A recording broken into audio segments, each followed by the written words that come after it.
Alright, so I wanted to do another video, and this time what I'm going to do is I'm going to try to put myself into one of those little cartoon type things I've done. So this is more of a test video, but I thought I'd do it about a cool topic. My greatest moments in gaming, period. The ones that I think of when I think of awesome memories of gaming and such. That's what we're going to talk about.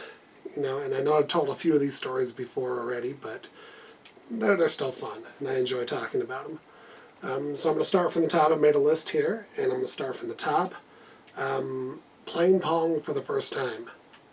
Now, playing Pong for the first time was mind-blowing to me because, like I've said before, I was controlling what was going on in the screen. It wasn't just sitting and vegging, it was actually participating and making changes in the world that you're seeing. That was fascinating to me. And I was 5 years old, and I loved it. Absolutely loved it. Couldn't get enough of it. So that was kind of like my intro, mind-blowing experience with video games. And it just escalated from there. And I picked out a few of these events, and some of them are funny. Some of them are actual, life-changing as far as gaming goes. The second one was playing on my cousin's Odyssey 2. He had a computer, set up, and he was, learning how to program little stuff, and he could make a cube rotate or something like that. It was pretty cool for the time. We were very impressed.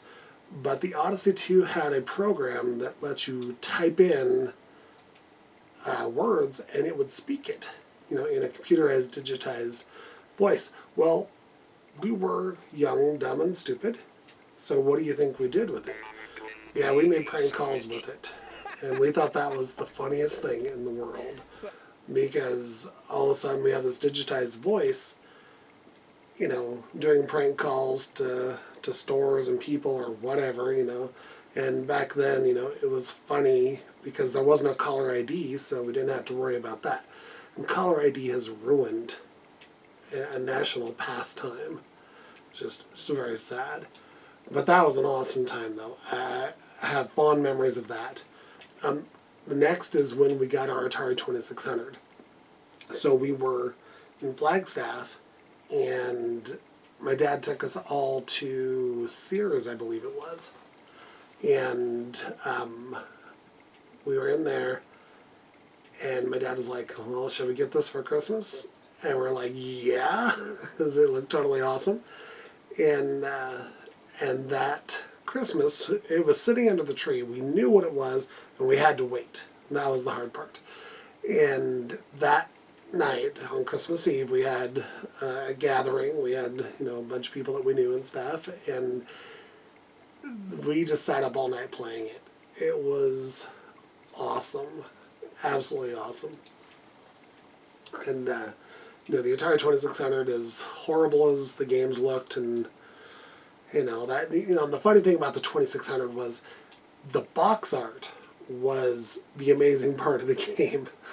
You would look at the box art and get an image of what they wanted to portray on the screen, which they couldn't. But it sank in, and so you actually saw that as you were playing. As you're playing, combat. This little basic block game where you're tanks and you blow each other up.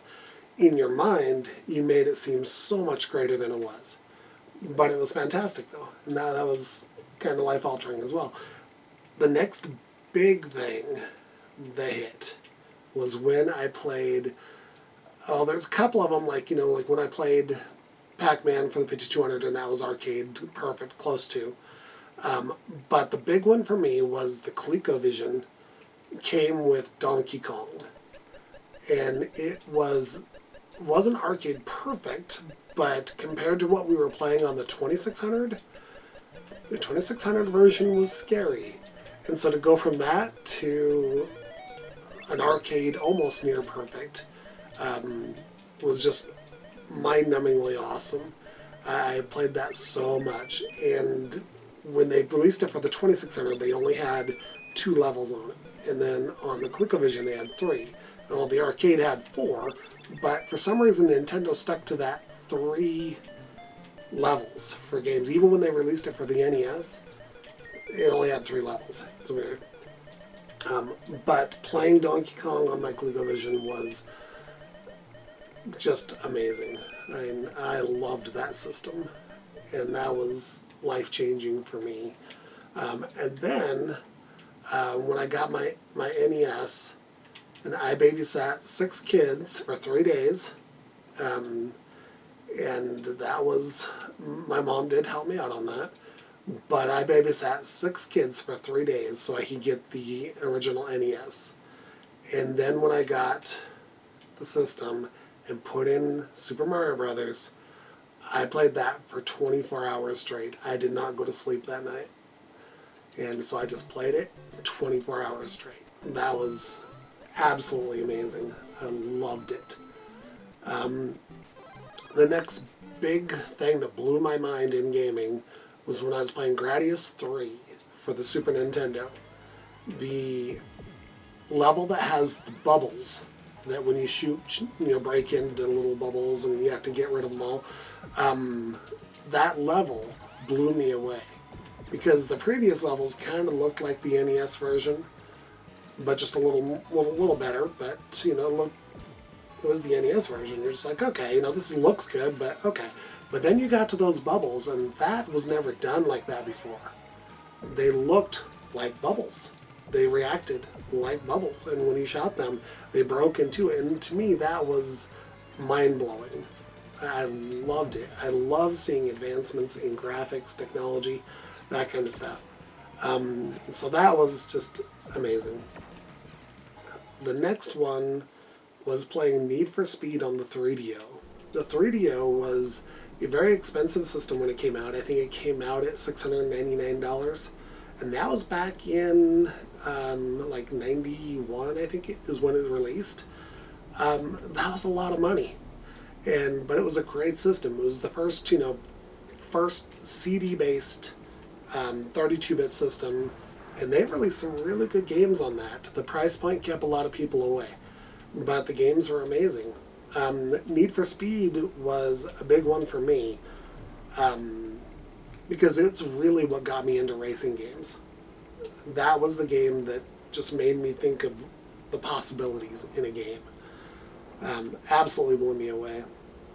And just a note on that, when we had the neutral zone and we had the 2 TVs with systems set up, the 3DO actually had to be on its own system, or its own TV, because it was always rented. We had the PlayStation, we had the Saturn, the Super Nintendo on it, but that was not rented nearly as much as the 3DO.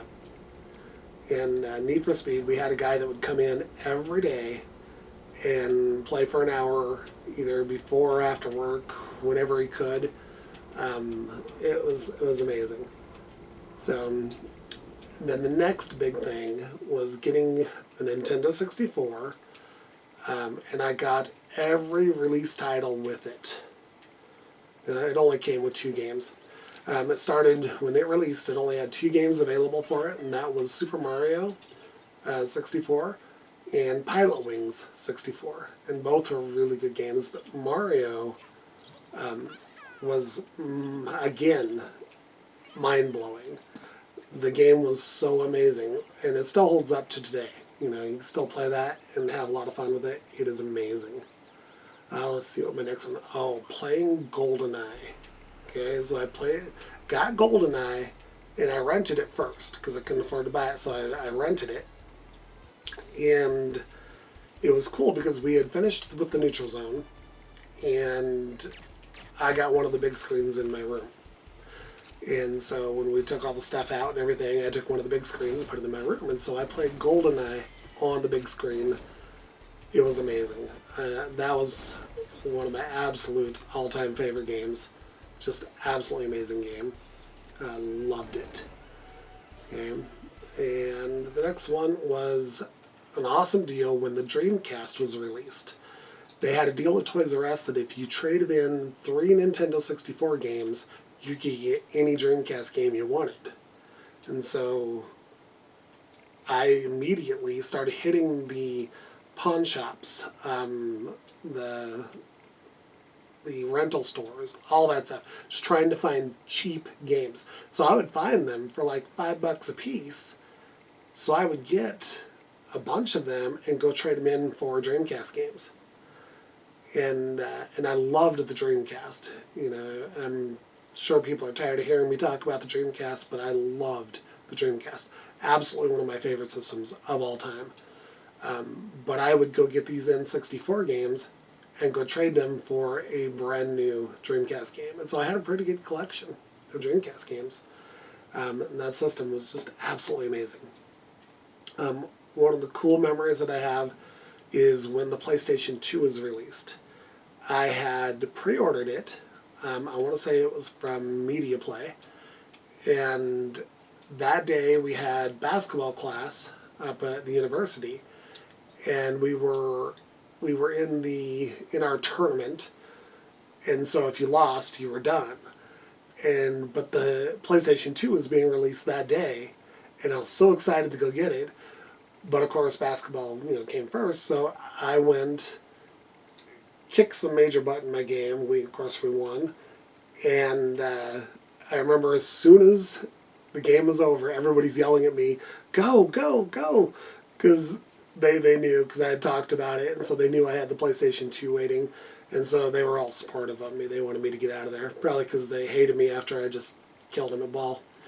So, but the PlayStation 2 was awesome. And then a game I got with it was Smuggler's Run, and that was kind of an open world driving game. Absolutely loved it. So Smuggler's Run, kind of like a Forza Horizon before Forza Horizon ever existed. So pretty cool. We're almost done here. So the next amazing thing was firing up the Xbox, the original Xbox, for the first time. The plasma startup screen is just so iconic. It is amazing. And that sound, that look, it is the Xbox. In fact, they have it to where you can download a similar graphic for your backdrop for the new Xbox because it's so popular. It's amazing. The next thing, we got two left here. The next thing was the 360.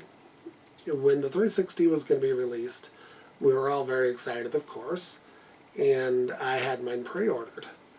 And so me and my brother went to, what was that store called? I forgot what it was called. It was kind of an off video game retailer, but that's where we pre-ordered from.